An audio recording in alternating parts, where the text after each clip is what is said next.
Have you ever read something in history that just makes your stomach drop? Well, this is one of those stories. These were families who'd lived in the Appalachian Mountains for generations, farming, raising kids, sending them to school, and then one day the country decided they didn't fit into the boxes neatly anymore. If you missed part 1, scroll back 1, it gives you the background on who the Melungeons were. But if you're just joining here, they were families whose very existence broke the racial rules early America tried to live by.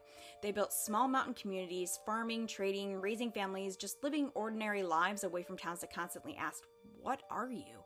For a long time, that distance protected them, and then the laws changed. When states like Tennessee and Virginia passed new racial integrity laws, as well as segregation laws in the late 1800s and early 1900s, everyone had to be legally defined as either white or colored. There was no category for anything in between. So officials started fixing the records. Families who'd been considered white for generations were suddenly reclassified, and once the paperwork changed, everything else fell apart. Kids were pulled out of schools they'd always attended, and here's the part that's almost too cruel to believe.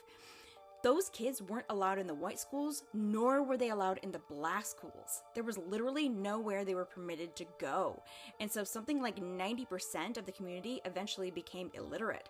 Their land deeds were canceled, their voting rights were stripped, and under those same laws, people who were labeled of mixed race couldn't even testify in a court against a white person. That meant if their property was stolen or their families were attacked, there was legally nothing they could do. There's this heartbreaking story about a man named Vardy Collins, one of the Melungeon community leaders on Newman's Ridge in Tennessee. His family's land was confiscated after the county decided they were colored. Generations of work was just gone because of a line on a freaking form.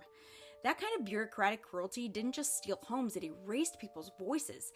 And this is the part that's awful to me. These were not newcomers. They'd been rooted in those mountains for centuries, and suddenly the place that they built didn't want them anymore. Those families quickly learned they had to hide who they were to survive. They stopped talking about their ancestry, stopped teaching the language, stopped telling the old stories. And within their own homes, it was safer not to say certain words out loud at all. Some families left the area. Others stayed and blended in, telling their children their versions, something like "we're Portuguese" or "we're Indian," anything that wouldn't get them punished by the system. They lost their rights and their identity, and so they did this to survive. For more than a century, that's where the story stopped. No records, no protection, no truth left on paper. And it wasn't until about 20 years ago, when modern DNA testing became accessible, that we finally started to understand who the Melungeons really were and just how far back their story goes. That discovery changed everything we know about early America. We'll get into that in the next part.